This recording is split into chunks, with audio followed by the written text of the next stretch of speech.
श्रीमदानंदाय नमः। श्री राम भद्राय नमः। श्री सीता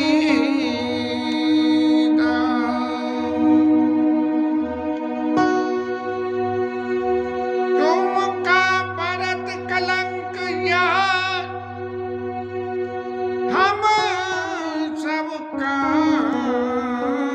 उपदेश। राम भगत रस सिद्धित मायऊ समगणेश। भरद्वाज ऋषि के आश्रम में भरत जी महाराज पहुंचे हैं और उनकी जो अवस्था, मानसिक अवस्था को देख के भारद्वाज जी को ये कहना पड़ा कि देखिए भरत जी महाराज, भले ही आपके लिए ये कलंक की बात पैदा हो गई। क्या कि राम जी वन में किसके लिए गए? बोले भरत जी के लिए गए। क्यों गए? बोले भरत जी को राज चाहिए था।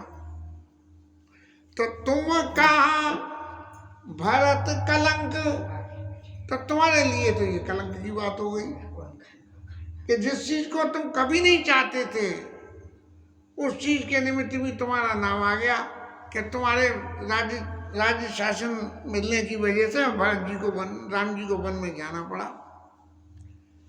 लेकिन ये जो सारी घटना हुई है, इस सारी घटना में भरद्वाज ऋषि सब कुछ जानते हैं। रामचंद्र जी के चरणों के अनुरागी है, राम कथा के अनुरागी है और याज्ञवल्क्य जी से सबसे पहले ज्ञान के घाट पर बैठ के कथा इन्होंने ही सुननी शुरू करी थी। और तो भरद्वाज ऋषि भरत जी महाराज को कह रहे हैं, तुम का भरत कलंक यह, भले ही तुम्हारे लिए ये कलंक हो गया लोकाचार में, लेकिन साधु लोगों के लिए हम सबका उपदेश, हम सबके लिए ये तुम्हारा जो जीवन है, तुम जो कुछ कर रहे हो हमारे वो जो है उपदेश हो गया है।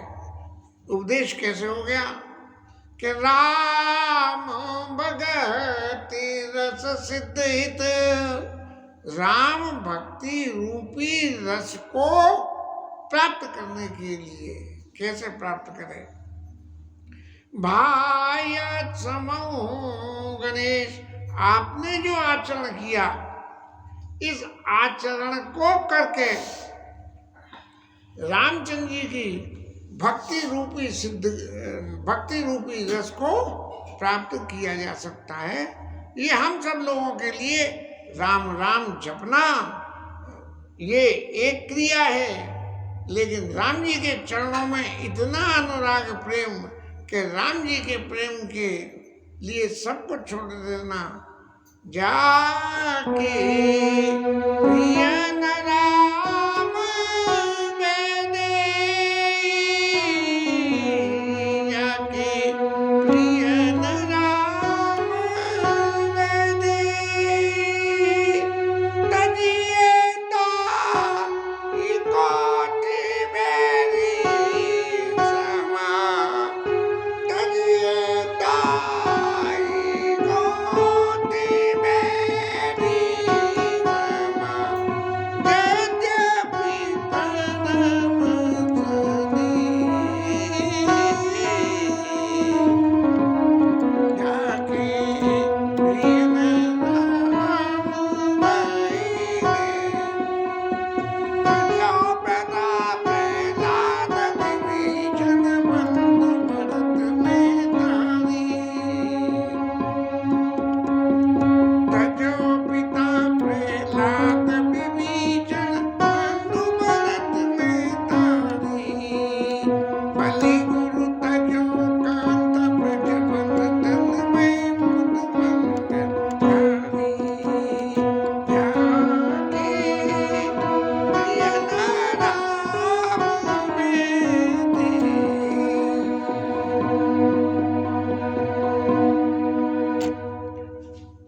जिसके रामचंद्र जी और जानकी मैया प्रिय नहीं है उसको तो परित्याग कर देना ही अच्छा है। बलि ने गुरु को त्याग कर दिया और ब्रज गोपियों ने पतियों को त्याग कर दिया और ये लोग जो मंगल देने वाले हुए कि इनके नाम के स्मरण मात्र से ही जीवन में मंगल आ जाए। तो तुम का भरत कलंक यह हम सबका उपदेश और राम भगत रस सिद्धित भाई समूह गणेश। भरत जी महाराज ने फिर भरद्वाज ऋषि ने भरत जी की कीर्ति को उनके सामने ही गा के और ये बताया कि तुम्हारी कीर्ति से तुम्हारे साधन से रामचंद्र रूपी कमल खिल गया और एक ऐसा रघुवर किंकर कुमुद चकोरा नहीं गलत कह गए नव विदु बीमल तात जसुतोरा। तुम्हारा जो है यश जो है वो नए चंद्रमा के समान है और रघुबर किंकर कुमुद चकोरा। और जो तुम्हारी जो भगवान राम की दास्ता का गुण है किंकर का वो चकोर के समान है। और वो कैसा है? ये रामचंद्र रूपी ये चंद्रमा रूपी जो तुम्हारा यश है जो उदित सदा आते ही कबूना।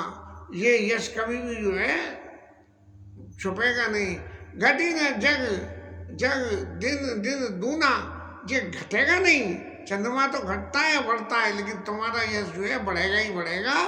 और जो को कुछ लोग प्रीति करें प्रभुताप रवि छवि नहीं दिन दिन सुखद सदा सब काहू कसई न कह कई कर तब राहू। ये जो तुम्हारा यश है इसको जैसे चंद्रमा को यश रूपी चंद्रमा को कैकई रूपी राहु जो है वो भी नहीं दसेगा। और पूरन काम सप्रेम पीयूषा और गुरु अभिमान दोष नहीं दूषा। राम भगति रस अमिया गादू की देव चोलावा सुख सुधाव सुधाऊ। ये चंद्रमा जो अमृत देता है ऐसे ही तुम्हारे यश रूपी जो अमृत है उसने अमृत को इस धरती पे रामचंद्र जी के प्रेम रूप के लिए वो अमृत पृथ्वी पे सुलभ करा दिया कि राम जी की सेवा राम जी की भक्ति करने के लिए कौन सी रास्ता अपनानी चाहिए कि इतना जीवन में लोभ प्राप्त होने के बावजूद भी भरत जी महाराज सबका परित्याग करके भरत चले चित्रकूट को राम को बनाने। ऐसे राम जी जो है भरत जी महाराज राम जी को मनाने चले और ये नीति भरत जी की सबसे ज़्यादा लोगों को पसंद आई और सब लोग उनके साथ चले। और भूप भगीरथ सुसर यानी सुमृत सकल सुमंगल खानी। भागीरथ राजा ने गंगा लाए और उसके स्मरण मात्र से सबरे गुण हो जाते हैं। लेकिन दशरथ गुणगण वर्णन जाई अधिक कहा जय सम जग नाही। दशरथ महाराज के गुणों को भगीरथ के गुणों से तो गंगा आ गई लेकिन दशरथ महाराज के गुणों से क्या हुआ? दशरथ महाराज के गुणों से ये उनके बराबर तो कोई रहा ही नहीं। और जास स्नेह सकोच बस राम प्रकट हुए आई। ये दशरथ महाराज जी के स्नेह के बस में भगवान राम को भले ही संकोच करना पड़ा हो और जास स्नेह सकोच बस राम प्रकट हुए आए जे हर ही नयन कबो निरखे नहीं आई। माने राम जी ने जब मनु शत्रु का प्रसंग में आया कि चाहूँ तो दान शिरोमणि कृपा निधि नाथ कहूँ सतिभाव चाहूँ तुम्हें समान सुता प्रभु सुन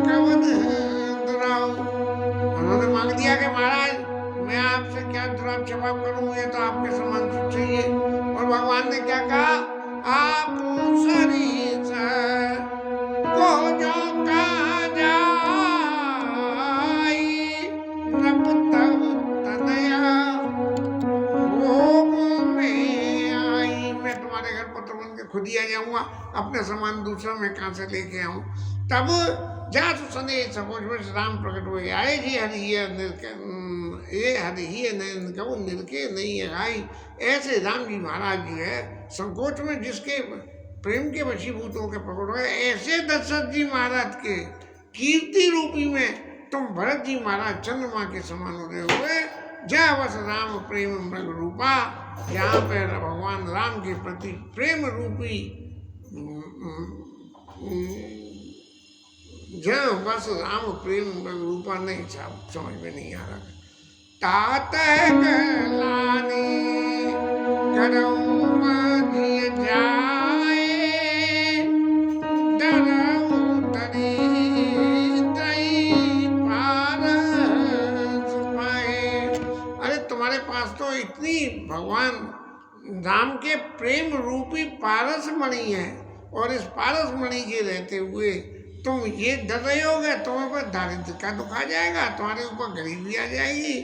लेकिन भरत जी महाराज आप जो कुछ अपनी भावना को सामने रख रहे हो उन सब भावनाओं का निराकरण सिर्फ एक ही तरीके से है कि आप सुनाओ भरत हम झूठ न कही, हम झूठ नहीं कहते। उदासीन तापस बन रही, उदासीन है, किसी से कुछ लेना देना नहीं और वन में रहते हैं। लेकिन तुम्हारे चरित्र को देख के हमें क्या क्या याद आता है, हमें ध्यान आती है कि सब साधना जो यहाँ रह के हमने साधन करे, वन में रह के साधना करी भगवान ने, सब साधन कर सुपल सुहावा, सुपल सुहावा लखन राम सिया दर्शन पावा। बोले इतना जो वन में रह के साधन करा, उस साधन का फल हमें क्या मिला? ये लक्ष्मण जी, रामचंद्र जी और सीता जी के दर्शन मिल गए। दर्शन तो मिल गए। बोले भैया दर्शन मिले तो दर्शन के फिर दर्शन का भी तो कुछ फल मिला होगा? बोले हाँ मिला। तेई कर पल पुनि नरस तुम्हारा सहित प्रयाग, सुबाहु अमरुराय मारा।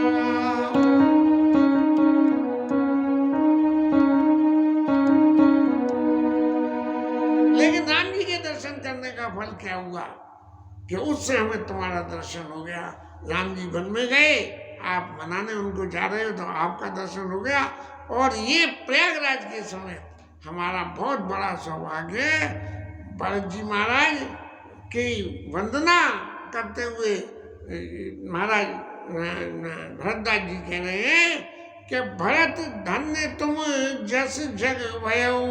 भरत जी महाराज आप धन्य है जैसे पैदा हुए इस जग में, और अस कई प्रेम मगन मुनि भयऊ। और भरत जी महाराज भरतदास ऋषि ऐसे प्रेम में मगन हो गए कि उनकी वाणी ने कुछ बोलना ही बंद कर दिया। और उनके ऐसे वचनों को सुन के जो भरतदास ऋषि के आश्रम में लोग वाग सब मौजूद थे, सब लोग साधु सदा इस मन सरोवर से भरत जी के चैत्र की महिमा को सुनते सुनते, जो महिमा अब तक दुखी हुई थी, क्योंकि जन्म के बाद से अब तक लेके भरत जी महाराज ने कहीं कुछ नहीं चाहा, कहीं कुछ नहीं किया।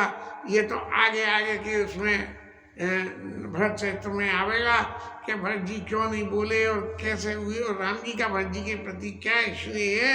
सुने मुनि बचन सभासद हरजे, साधु सदाई सुमन सरोवर से। और प्रयाग में धन्य धन्य की ध्वनि होने लगी। पुलक गात ही राम सिया, सजल सरोवर करी प्रणाम मुनि मंडली, बोले गद गद वेन। भरत जी महाराज की जब इतनी स्तुति भरद्वाज ऋषि ने कही। तब भरत जी महाराज के पुलक गात, पुलकायमान हो गया शरीर में, हृदय में सीता जी और राम जी का स्मरण का धारण, सजल सरोवर नेत्रों में अपने आंसू भरे हुए और सारे मुनि समाज को प्रणाम करते हुए भरत जी ने अपने दिल की बात भरद्वाज ऋषि के आश्रम में कही कि महाराज, आपने इतना मेरी कीर्ति का जो बखान किया, उस सब के पीछे का कारण क्या है? वो है मुनि समाज अरती रतराजु साची शपथ घाई काजू। महाराज, मुनियों के समाज में और स्त्री राज में मैं जो कुछ भी कह रहा हूँ अपने दिल की बात कह रहा हूँ, और यहाँ यदि कोई भी बात मैं जबरदस्ती अलंकार लगा के या अतिशयोक्ति में कोई भी बात कहूँ तो इसके बराबर दूसरी कोई अधमता की बात नहीं होगी। और वो बात क्या है कि सुन सर्व की कहूँ सत्यभाऊ, मैं सत्य भाव से अपने दिल की बात कहता हूँ और मेरे हृदय के अंदर मन की बात को राम जी महाराज अच्छी तरह से जानते हैं कि ले मैं क्या कहता हूँ, मेरा क्या विचार है, मेरी क्या क्रिया है कि मोही न मातो कर तब कर सोचू। जो आप कह रहे हो कि तात के कई दोष नहीं गई गिरामती धूत, कि मैं माता को दोष दे आऊँगा, सो मुझे माता ने जो कुछ किया उसके मुझे कोई तकलीफ नहीं है। माता ने जो कुछ किया वो जाने और उसका काम जाने, और नहीं दुख जग जिय जानी पोछू। और चित्त में इस बात का भी दुख नहीं है कि संसार मुझसे कहेगा कि देखो कैसे दुष्ट रहे, बड़े भाई को वन में भेज दिया। और तो और सही महाराज, कोई ये कह दे कि जो क्रिया हुई है मेरी वजह से हुई है, तो इसलिए नाइन जग बिगड़ई पर लोकू, कि मेरा परलोक बिगड़ जाएगा, मैंने इतना गलत काम किया है, ऐसा भी इसका भी मुझे कोई सोच नहीं है, भले ही बिगड़े तो बिगड़ जाए। लेकिन पितु मरण कर नाही न सोकू, और मेरे पिताजी की शरीर नहीं रहा, मुझे इस बात का भी जरा भी दुख नहीं है। और क्यों नहीं है इस बात का दुख? क्योंकि सुख जस भरी सुवन सुहाए लक्ष्मण राम सरिस सूत पाए। अपने सारे सुखत और अपने सारे पुण्यों को इकट्ठा करके उन्होंने राम जी और लक्ष्मण जी के समान पुत्र पाए। भरत जी महाराज ने इतनी प्रशंसा करने के बावजूद भी भरद्वाज ऋषि के अपना नाम के लक्ष्मण राम सुजस सुखत वन सुहाए, और लक्ष्मण भरत लक्ष्मण राम सहित सुत पाए। गोस्वामी जी ने ये नहीं लिखा, भरत जी ने कहा कि लक्ष्मण राम सहित सुत पाए। इसलिए साधु की सबसे बड़ी पहचान ये है कि अपने ऊपर कोई अलंकार धारण न करे, दूसरे को अलंकार रखे। रामा बिरत तन चरण भंगो सुख कर कवन प्रसंगो। और राजा दशरथ के गुणों की तो कौन वर्णन कर सकता है कि ऐसे पुत्र पाने के बाद जैसे ही उनसे विषय हुआ तो विषय होने से उनका विनय होने से शरीर का परित्याग कर दिया। इसलिए कोई ये कहे कि मुझे पिताजी की शरीर नहीं रहा, इस बात का दुख है? नहीं, इस बात का दुख भी नहीं है। माता के कर्तव्य का भी दुख नहीं है, पिताजी के मरने का भी दुख नहीं है।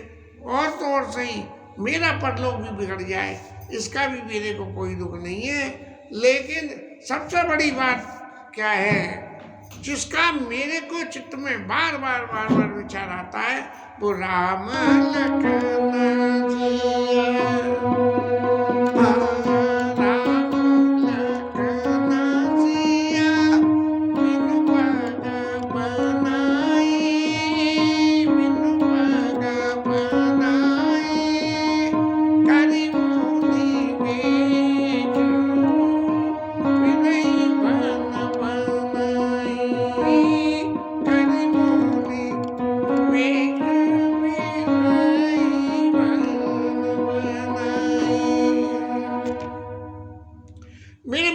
तकलीफ किस बात की है? मेरे मन में एक ही बात की तकलीफ है कि राम जी, लक्ष्मण जी और सीता जी बिना पाँव में जूते पहने हुए, बिना पाँव में कुछ पहने हुए और मुनियों का वेश धारण करके वन वन में डोलते फिर रहे हैं। ऐसी जो क्रिया है, मुझे सिर्फ इसी बात का तकलीफ है। और क्या तकलीफ आ रहा है? अजिन असन फल, अजिन बसन फल असन मई दासी, शयन दासी कुशवात बस तर तर नित सहतहि माँ आतप वर्षात। पेड़ के नीचे जो है महाराज विश्राम कर रहे हैं और इस तरह से जीर्ण शीर्ण वस्त्र इनको धारण करके कर रहे हैं। मैं तो, मेरा चित्त सिर्फ इसी तकलीफ से, इसी कारण से मन को तकलीफ पा रहा है और इसकी वजह से मेरे को न दिन में भूख लगती है, न रात को नींद नहीं आती है। तब मैंने अपने चित्त में विचार किया कि ये इतना जबरदस्त रोग जो मेरे शरीर को हो गया कि मेरी वजह से राम जी और सीता जी और लक्ष्मण जी वन वन में डोल रहे हैं। तब मैंने को मन में विचारा, तब सब कुछ सोच देगा। सो देव सकल विश्व सो देव सकल विश्व मन माई। मैंने अपने मन में विचार किया कि ऐसी रोग के लिए मेरे पास क्या औषधि होती है कि माँ तो कुमत बढ़ी अगबूला। हमारी माता ने तो जो है, जैसे गाय बांधने के लिए खूंटा गाड़ा जाता है तो धरती में, तो माता की जो कुमति थी उसने जो है एक 14 साल का खूंटा गाड़ दिया और गाड़ के और कह दी कि महाराज आप चले जाओ, और किस लिए कि भरत राजा हो जाएंगे। भरत को राजा बनाने के लिए मोई लगी है टाटते टाटा और गाले से सब जगह बारह बाटा, सारे संसार को दुखी कर दिया। और लेकिन मुझे मन में बार बार एक ही बात आती है कि मिटाई जोग राम मेरे आए, आन को बनाई न बनाई अवध नहीं आन पाए। बोले ये रोग मिटेगा कैसे? ये एक ही तरीके से मिटेगा कि जब राम जी लौट के यहाँ आ जाए। भरत जी की इस बात को सुन के सब लोग जो है बहुत मन में, भरत जी की देखिए इनकी प्रीति कितनी बड़ी है कि खुद भी नरक जाने से भी चिंता नहीं हो रही इनको, और राम जी के चरणों के लिए कि राम जी को कैसे ये इधर लौट के आ जाए, इस बात के लिए मैं तात। तब भरतदास जी बोले, भरत जी महाराज आप थोड़ा चित्त में धैर्य धारण कीजिए। आपके चित्त की जो कल्पना, आपके चित्त की जो सोच विचारता है उसके लिए धन्य है। और इस बात का विश्वास रखिए कि जो आपके चित्त में जो आप कह रहे हो कि राम जी लौट के आ जाएंगे तब मिटेगा, लौट के आएंगे नहीं मिटेगा। जब आप जाके राम जी से मिलोगे मिटे ही कुछ, जो राम फिर आए नहीं तात करो तेरे सोच विशेषी, सब दुख मिटी राम पद पेखी। जरा भी आप मन में सोच मत करें, जैसे ही आप राम जी के चरणों के दर्शन करोगे तो आपका ये जो रोग है, ये रोग सब खत्म हो जाएगा। भरत जी महाराज के हृदय में बड़ा सोच पैदा हो गया कि अब करें क्या। नहीं, अभी थोड़ा सा रह गया। अब जब इतनी बात हो गई तो भरद्वाज ऋषि ने तो सब कुछ राम जी से, भरत जी से कह दिया, और भरत जी ने अपने दिल की बात कह दी कि चाहे कुछ हो जाए राम जी को लौट के आए बिना मेरा ये दुख नहीं मिटेगा। और भरद्वाज जी ने कह दी कि राम जी के लौट के आने के बिना ही, जैसे ही आप राम जी के चरणों के दर्शन करोगे तो आपका ये सारा दुख मिट जाएगा। इस तरह से इस संवाद को देख के अब भरद्वाज ऋषि ने ये सोचा कि ये ऐसे राम जी के प्रेम रूपी कमल को खिलाने वाले भरत जी महाराज जैसे संत आश्रम में पधारे हैं तो इनकी पौनाई होनी चाहिए। और उनकी पौनाई के लिए सुने मोहन बचना भरताई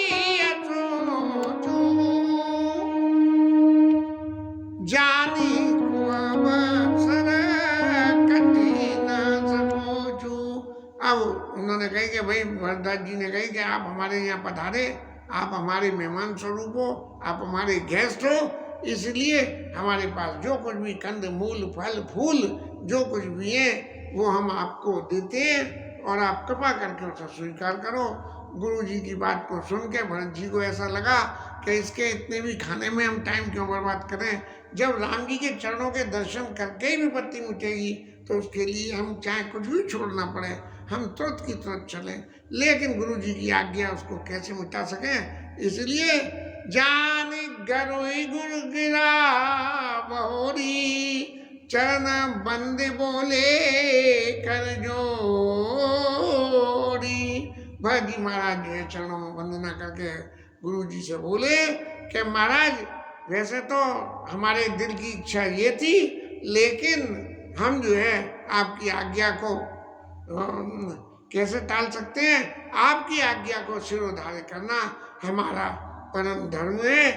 ऐसा कह के भरत वचन मुनिवर मन भाए और सुच सेवक तब निकट बुलाए। भरत जी ने जो है अपने सेवकों को बुलाया और सबसे कहा कि भरत जी की जो है पौनाई करने के लिए सब इंतजाम ऐसा करिए जिससे कि इनका जो भौतिक जगत का दुख यहाँ राज्य परिवार में रहने के बाद भौतिक जगत का दुख यहाँ वन में आने से हो रहा है, ये सबरा जो है मिट जाए। तो राम विरह व्याकुला भरता सानुज सहित समाज, पहुनाई करिहरौ सम कहा मुदित मुनिराज। अब ऋषि महाराज ने कही ये इतनी सारी लंबी चौड़ी सेना और इतने सारे लोग वाग अयोध्या के और राजवंश के लोग वाग, इन सब लोगों की जंगल में बिना किसी साधन के इस तरह की उनकी पहुनाई करना कोई आसान खेल था। अपने चेला चाटियों को तो ऑर्डर दे दिया। तब भरद्वाज ऋषि ने रिद्धि सिद्धियां जो भयन के साधन से उनको प्राप्त हुई थी उनको बुलाया और उनसे कहा कि अतुलित अतुलित राम लघु भाई, रामचंद्र जी के जो छोटे भाई यहाँ आए हुए, ये अतुलित इनके बराबर दूसरा कोई अतिथि हो ही नहीं सकता। इसलिए ऐसे राम जी के भाई की सेवा करके आप भी श्रेष्ठ फल ले लो और पौनाई कर कहा मुदित मुनि राज, और रिद्धि सिद्धि से कही कि आप इनकी पौनाई करो और इनको जो है इनके मार्ग के श्रम को और इनकी चित्त के दुख को, इन भौतिक जगत के सुखों को देके हरण कर लो। लेकिन जनता जनार्दन का तो सुख भौतिक रास्ते से हो गया, लेकिन भरत जी महाराज के चित्त में बिल्कुल भी ये सब, क्योंकि उन्होंने आके पहले सब लोगों को रहने के लिए एक से एक बढ़िया स्थान दिए। जैसे वो वहाँ अयोध्या में राम जी के लिए डेरा नगर तंबू नगर बना दिया, कौन सा नंबर, टेंट सिटी बना दिया गया, उसमें एसी लग रहे हैं और वो लग रहे हैं। ऐसे ही रिद्धि सिद्धियों ने खूब एसी लगा के टेंट सिटी बनाए और खूब बढ़िया लोगों को एक से एक खाने के 56 भोग और ये सब तरह के सुर सभी के लकिया विलास श्रेष्ठ के, मतलब हर किसी व्यक्ति को कि जो मन में सोचे वो उसको तुरंत मिल जाए। जैसे कि कल्प वृक्ष के सामने या कामधेनु गाय के सामने जो मांगो वो मिल जाता है, ऐसे बिना मन में सोचते ही वो चीजें उनको मिल जाए। लक अभिलाष सुरेश जी के जब इंद्र महाराज ने देखा कि भगवान ये तो कैसी कैसी रिद्धि सिद्धियों से यहाँ सेवा हो रही है, बोले काश हम भी भरत जी के संग जो है राम जी को मनाने चले गए होते तो ऐसे सुख हम भी भोग रहे होते। और ऋतु वसंत व त्रिविध बयारी, बसंत ऋतु की जो है शीतल मंद सोवे बाबू हर्षित संतन जाऊ, सबका सरचंदन कार्तिक भोगा, देख हर्ष विस्मय वर्ष लोगा। हर लोग सब लोगों के लिए चंदन शीतलता सब की बनता दिख होगा, माने माताओं द्वारा दिया जाने वाला सुख भी सबको जो है वो सुलभ है। और लोग देख देख के कहें कि एक तरफ तो राम जी के विरह में हम लोग संयम से जीने की बात कर रहे हैं और यहाँ भरद्वाज ऋषि ने हमारे लिए इस तरह भोगों की साधना कर दी। मानो वो ये कहना चाह रहे हो कि राम जी को छोड़ के क्या हम इन भोगों को जीवन में स्वीकार कर सकेंगे। ऐसा जो है लोग हर्ष विस्मय बस लोग देख के तो हर्ष होता है, लेकिन मन में बड़ा विस्मय होता है कि देखो कैसा हमें लोभ दिया जा रहा है कि हम इन सब भोगों के आगे राम जी महाराज को छोड़ दे। तब भरत जी के विषय में संपत्ति चकई भरत चका मुनि आयु खिलवाड़ तीन से आश्रम पिंजरा राखे अब भरत जी महाराज की क्या स्थिति हो गई कि ये जो संपत्ति चकवा चकवी जैसे होते हैं रात को मिलते नहीं है, संपत्ति चकई भरत चक, ये संपत्ति जो है वो तो चकवी हो गई और भरत जी को चकवा बना दिया। लेकिन जैसे चकवा चकवी रात को एक दूसरे की तरफ देखते नहीं है, मुंह इधर कर लेते हैं, ऐसे ही भरत जी महाराज ने अपना मुंह फेर लिया। मुनि आए खिलवाड़, ये जो है भरद्वाज ऋषि की आज्ञा कि हमारी पौनाई को स्वीकार करो। पौनाई को स्वीकार कैसे करें? कई निशी आश्रम पिंजरा, जैसे चकवा चकवी को एक पिंजरे में बंद कर दो, एक ही पिंजरे में, तो भी दोनों अपनी चोंचे मुंह इधर उधर कर लेते हैं। ऐसे भरत जी महाराज ने उस सारी संपत्ति की तरफ से अपने मुंह को फेर लिया और राखे भा बिनु सार, और इस तरह से जो है सुबह हो गई। इसके साथ में ये कथा विश्राम। हरिनाम कीर्तन।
जय